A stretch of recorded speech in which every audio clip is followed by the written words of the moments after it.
GOP's 2016 Civil War may cost them the White House, hating Donald Trump. GOP's 2016 Civil War may cost them the White House, hating Donald Trump. Thank you for tuning into the Black Political Buzz Network, and my name is Laurel. On this vlog, I want to address something that I'm noticing in the 2016 election, because we are in the 2016 election season. Actually, the 2016 election season started in 2015. But we're coming around the corner now. This is January 2016, and we're coming around the corner. November 2016 will be here before we know it. This is not going to be a slow election. It's going to be a fast election. And there's something that I'm noticing about the GOP, the Republican Party, that may cost them the White House again.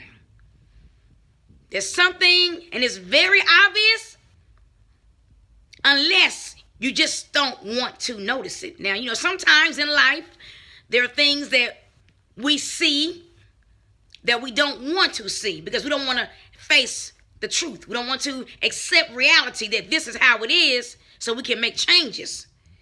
And see, when you don't want to make changes, you just ignore the truth, or you ignore the reality of the situation.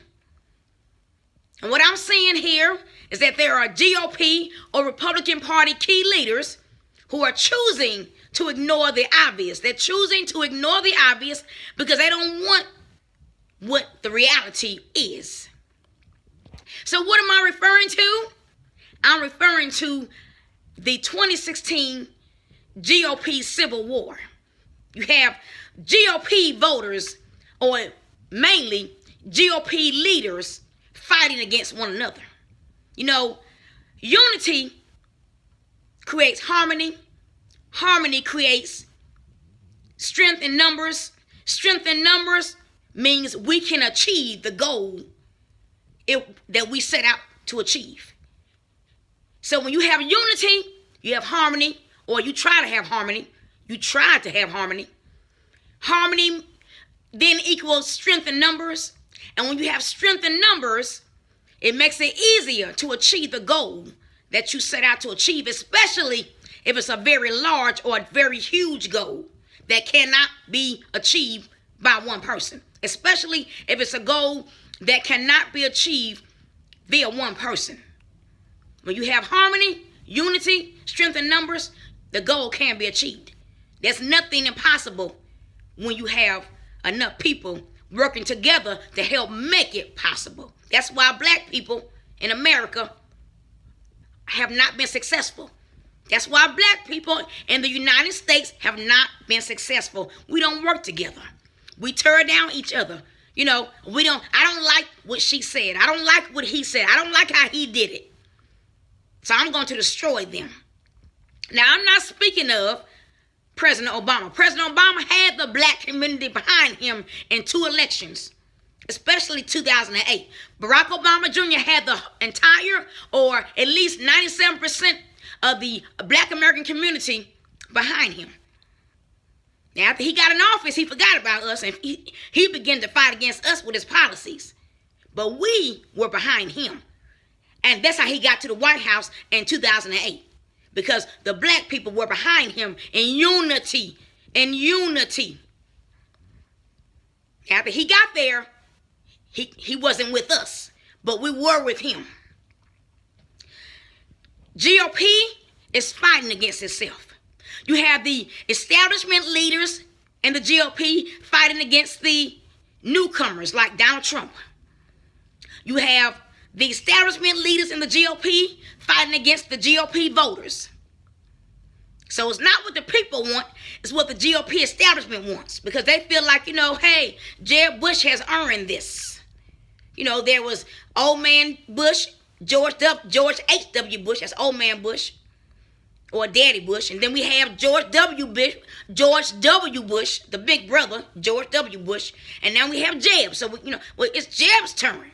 Or it's Hillary's turn. We had Bill Clinton. Now we have Hillary Clinton. It's Bill's turn. It's Hillary's turn. We had Bill. Now it's Hillary's turn. So, it's Jeb Bush's turn. It's Hillary's turn. We don't want any newcomers like Donald Trump. We don't want him. We want people who we think have earned the right to sit in that White House. So we're going to fight against ourselves. We're going to fight against our own party and just lose the White House. Foolish. A house divided against itself cannot stand. A house divided against itself cannot stand.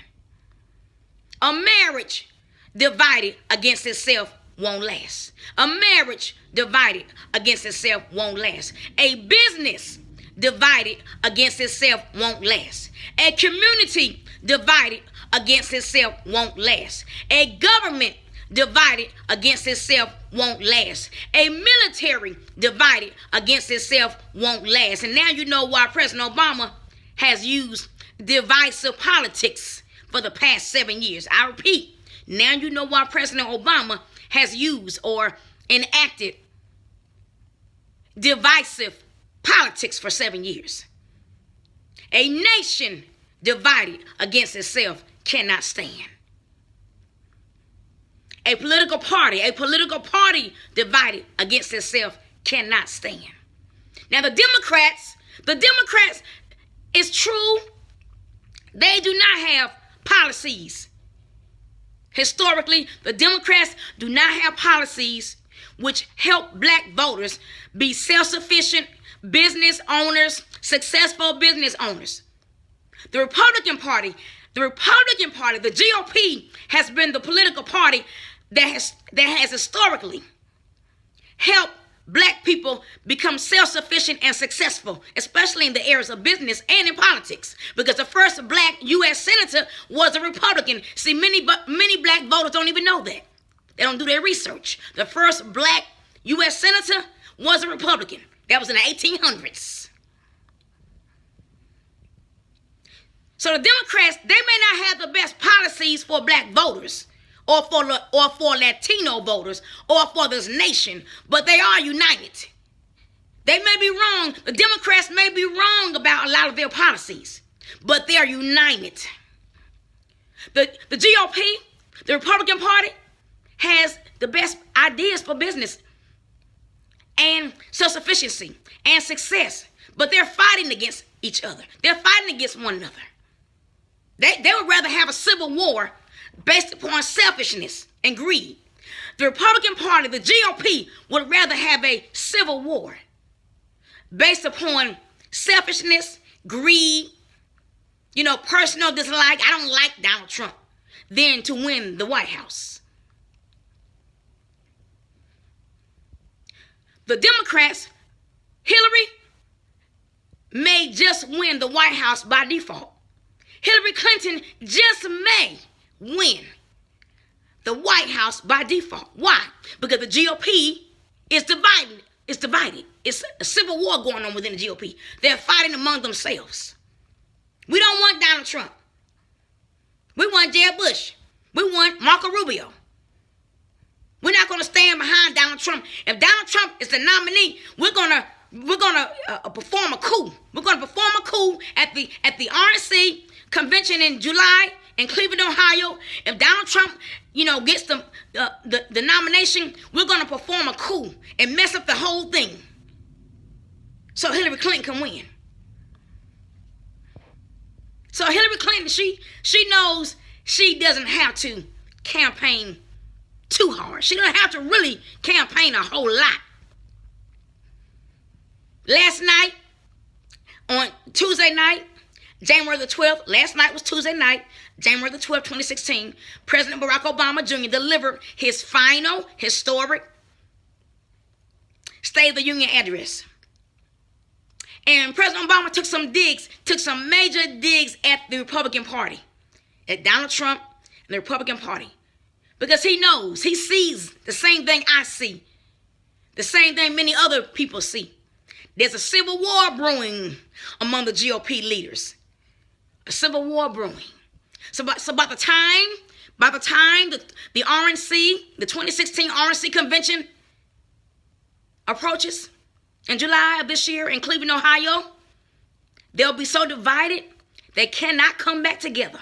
They cannot come back together and connect and link and be one. Because if you are too divided, it's more difficult to come back together than it is to stay together. It's better to stay together. It's better to keep the peace and keep the unity and keep the harmony. It's better to stay together. Because when you break up, when you divide, become divisive, and fight among yourselves, it may be more difficult for you to come back together. So let this video be a warning to the Republican Party. You need to stop fighting. Why do you hate Donald Trump? Ask yourselves, why do you hate this man? So what if he's loud? So what if he makes some statements that are not cute? Politics is not cute. Politics, real politics, when has it ever been cute? Tell me one president. Name me one president who won because he made some cute phrases.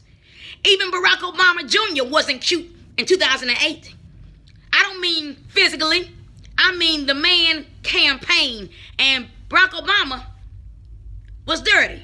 It's just that he did it with a smile on his face. Barack Obama he didn't play it cute in 2008. Oh no. When Barack Obama was running against John McCain in 2008, he didn't play it cute, baby. Yeah, he was handsome, and he spoke well. He gave some great speeches, but he didn't play it cute. You need to ask his campaign people. Ask Valerie Jarrett. Ask his campaign staff. It wasn't cute. Ask Rahm Emanuel. He didn't run a cute campaign. It was dirty. It was messy. But he won the White House twice. Even when he ran against Mitt Romney. Even when Barack Obama ran against Mitt Romney, he didn't run a cute campaign. So why are you all speaking against Donald Trump? Politics is messy. It's dirty. It's how the sausage is made. It's how the political sausage is made. But the outcome, the results is, do you want to win or not? GOP establishment leaders, do you want to win or not? If you don't want to win, then come out and tell the American people, stop wasting people's time. GOP leaders, RNC leaders, GOP establishment leaders, if you don't want to win the White House back, then don't waste any more voter time. Just let Hillary win by default. But if you want to win, you better stop fighting among yourselves. GOP, 2016 GOP Civil War may cost them the White House, hating Donald Trump. Thank you for tuning in to my network, Black Political Buzz. This is Laurel, and goodbye.